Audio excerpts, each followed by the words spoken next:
Before I begin, well, I'm beginning, but I realize this is a really tough day for all the families. Remembering is important, but it's also painful. 1 year ago today, Robb Elementary School in Uvalde, Texas, turned into another killing field in America. A few days later, Jill and I traveled there and stood before those 21 crosses outside the school.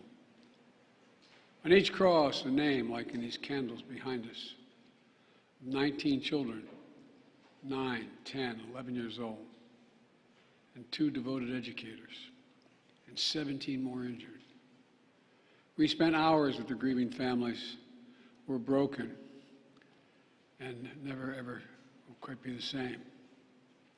To the families of the children and the educators who we know that 1 year later it's still so raw for you.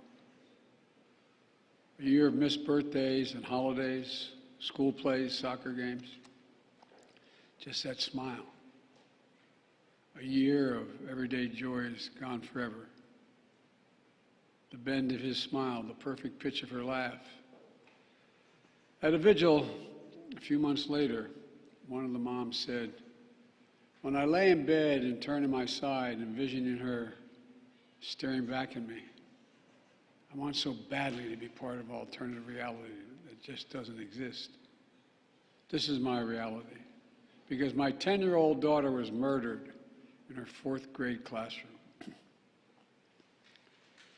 Standing there in Uvalde, Jill and I couldn't help but think that too many schools, too many everyday places have become killing fields in communities all across every part of America. And in each place, we hear the same message: do something. For God's sake, please do something. We did something afterwards, but not nearly enough. We still need to ban, in my view, AR-15 firearms, assault weapons, once again.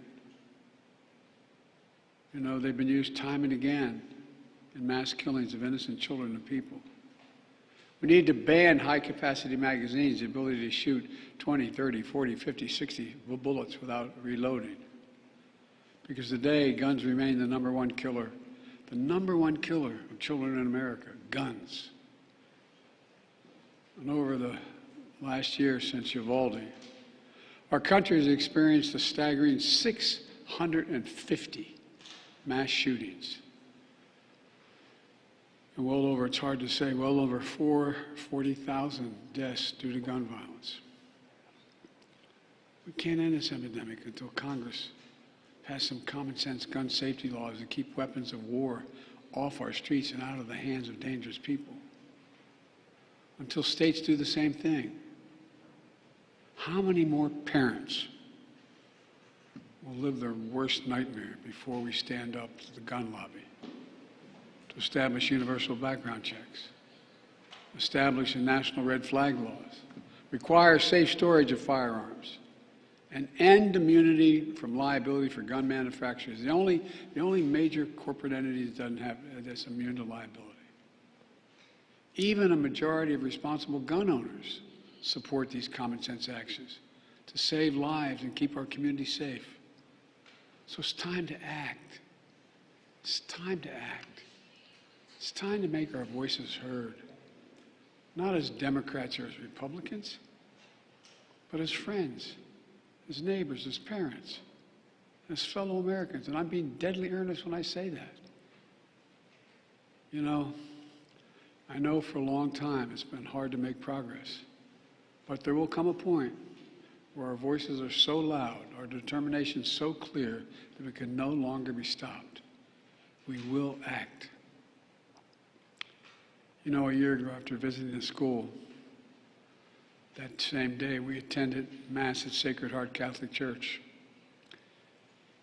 In the pews, families and friends held each other tightly. As the Archbishop spoke, he asked the children in attendance to come up on the altar and sit with him as he spoke on the altar. There wasn't enough room for everybody to go up on the altar, so a mom and her young son sat next to us. They had us in the first pew. They sat next to us. As we left the church, a grandmother who just lost her granddaughter came up to us and quietly passed us a note, a handwritten letter. And here's what it read. Erase the invisible line that is dividing our nation.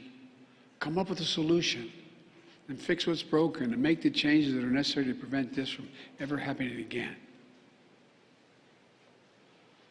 My fellow Americans, you know, you almost feel the pain.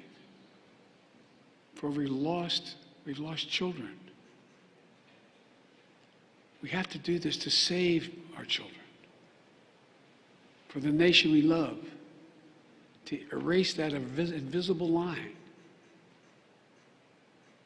Jill and I stand here today, as earlier this morning we were talking about planning a memorial service this weekend, celebrating the anniversary of the death of our son, Bo. Well, guess what?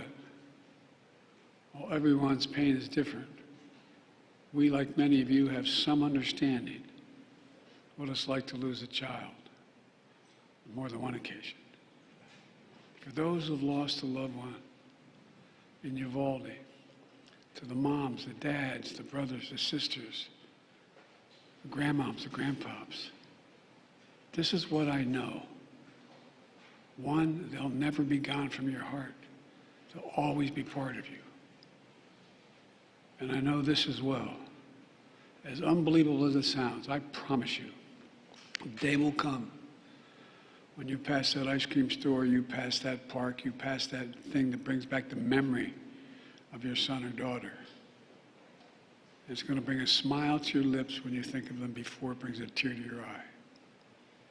That's when you know you're going to make it. And our prayer for you from the bottom of our heart is that day will come sooner than later. Sooner than later. But God willing, it will come. As I said, that's when you know you're going to make it. God bless those 21 blessed souls lost in this day in Uvalde. And may God bless their families. We're thinking of you. Any update on the debt talks, Mr. President, please?